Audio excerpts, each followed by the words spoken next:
So now it's customary time for speeches, so I'm going to do one, and I believe Lee's going to do one, and we'll see what happens. I will say now, it's 6 pages. Settle back. Do I need to go to the bar? It's double spaced though. And in paragraphs. So it shouldn't last too long. 14 pounds. Exactly, so I can read it, that's the main thing. Can everyone hear me clearly? Wonderful. Right, for those that are at my wedding, you'll be aware that my speech as groom, I compared my wife to Yoko Ono and made jokes about the in-laws being divorced. So you can imagine what my best man speech would be like. However, Lee was very kind to me in his speech about me, so I'll be breaking out what is known in the trade as the shit sandwich. For those who are not familiar with such a phrase, it's a way of giving feedback. You sandwich the bad news between 2 lots of good, positive things. However, in the case of Lee, I'll quote one of my esteemed colleagues who said, "I need to make a shit sandwich, but sadly I can't find any bread." That's really true. I've known Lee for the best part of 16 years, and he's been a friend of highest order, most notably for his Christmas present selection skills. However, he's always been there for me, and ever reliable in times of need. That's all you get. I think most of the room will be aware, but Anna wasn't Lee's first proposal. Oh. There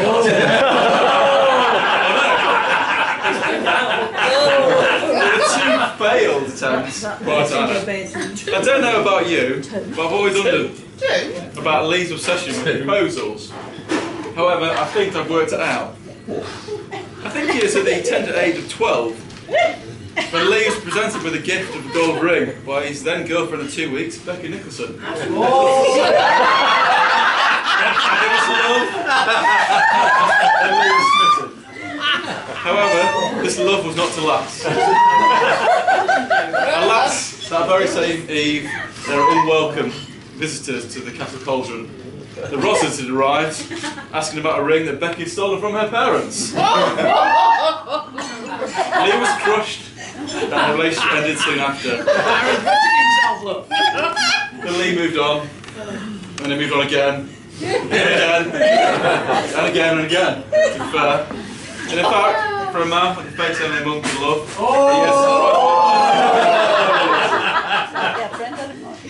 However, I digress. Lee's first proposal was many years after his brush with the fuzz. His desires lay dormant for many years as he stalked his prey. Her name was Charlotte, and in case there's any confusion, that was the brunette one, not the blonde one. We were in 6th form. Lee wasn't even in a relationship with her. You're going to open more, aren't you? He decided the most sensible thing to do, even though he wasn't in a relationship with her, was to propose to her. As you do. Luckily, the manly, ever sensible and dominant Nick Sell was there in my absence, and was able to convince Lee that it was a bloody awful idea, and that he should sort his shit out. Luckily, the train wreck was averted at the last minute. Well done, Nick. The second proposal is slightly closer to knuckle, so I shall change some details to protect people's identities and avoid any awkwardness. Because I wouldn't want any awkwardness in this speech. So I shall refer to it only as cats.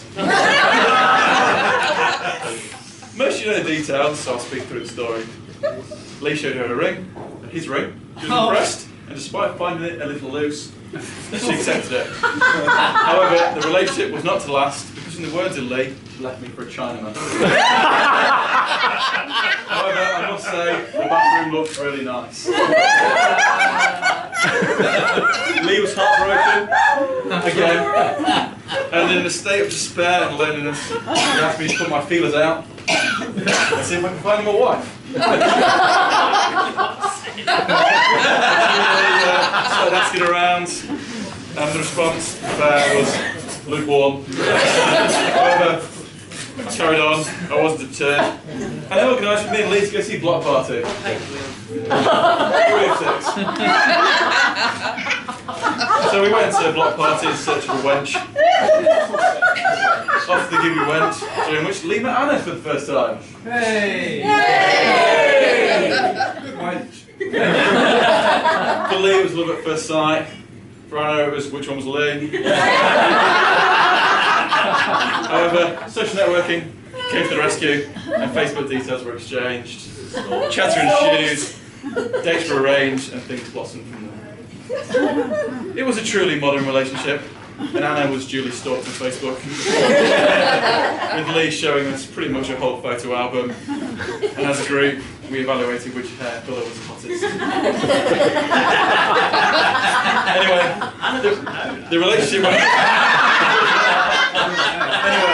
Too late now. The relationship went from strength to strength, and I think we'll all agree that Lee is a very lucky man. Very lucky. A beautiful wife, Anna. He has a beautiful son, and he's a very beautiful council house.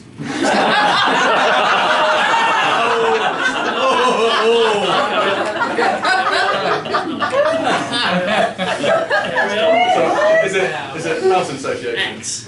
Community living.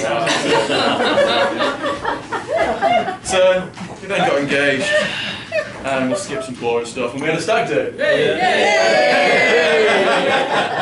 I think most people are aware of what happened thanks to Uncle Lars's videos. In short, Lee and Andrew's lack of ability to catch led them to go from stone cold sober to comatose in under 2 hours. Actually, comatose doesn't come close. They became puke-producing zombies held on destruction of every bathroom in the house. We lost on several occasions. In fact, we actually took turns going to check on them. During the meal, everyone left their meal to go up and spell check. And Andrew. And Lee produced several memorable quotes, such as, "I'll hold it." I'm not Iron Man. And what only can be described as a dying moose. One thing you can't remember. And now infamous sailor wave.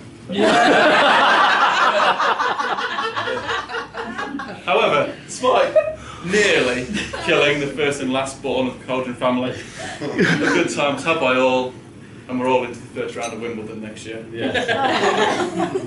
That brings us to today. You're going to speak it. I'm sure you will all agree it was a beautiful service. However, I wrote this speech last night, so I have no idea if it was beautiful or not. Well, it was. Obviously, now for some thanks. Thank you to the bridesmaids, scattered around the room, for helping Anna and supporting her on a special day, and more importantly, the hen do's. You all look awesome, and some of us are very lucky, some of us less so. So, can we have another round of applause for the bride?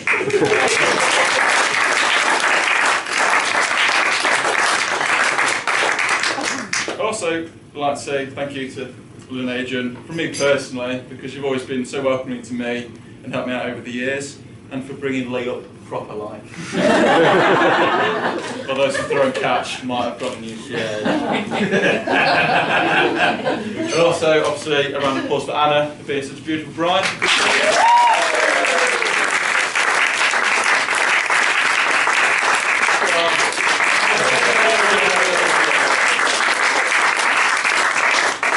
And a smattering applause for Lee, some noises.